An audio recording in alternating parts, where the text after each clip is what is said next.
Wakaendeswa neBlambi kusvika pakukanganwa mwana wako nodi kubaiwa majekiseni. Tsataure mushonga imi maiguru ndokukwapaidzai masikena naye. Motaura mushonga wechi muchikusa zina nebasa rese.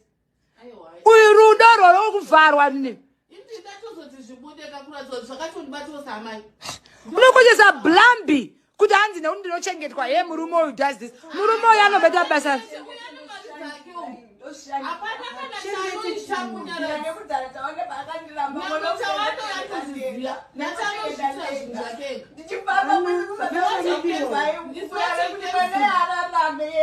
Saka sei wazosiya mwana kuti abatwe Blambi.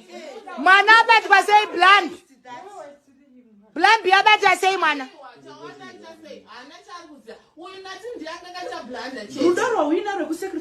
Can you imagine? Wakati kwenda polisi. Wakati uendesa ili hoti.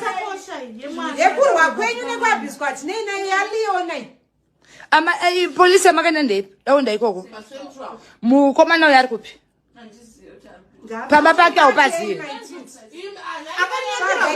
Dawanda uzi pamba pake. Mwana wake ngaende ngatiratidze iwe wakatanga kupi wewe kuborotera hapa rekuborotera ush iwe unotozibebe akuti enji ina ndikuziwi sene nini badafiwi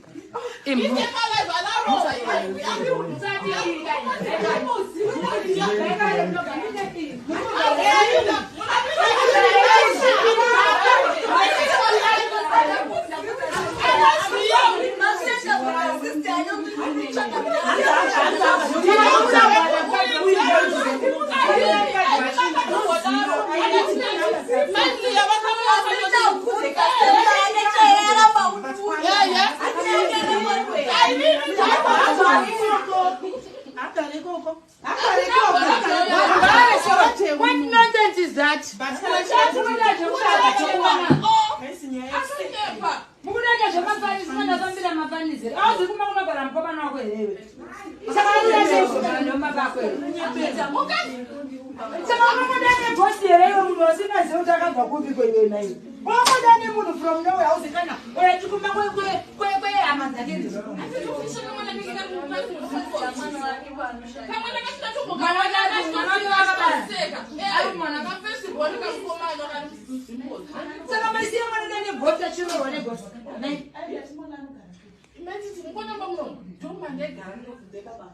ndakaburiswa nanyara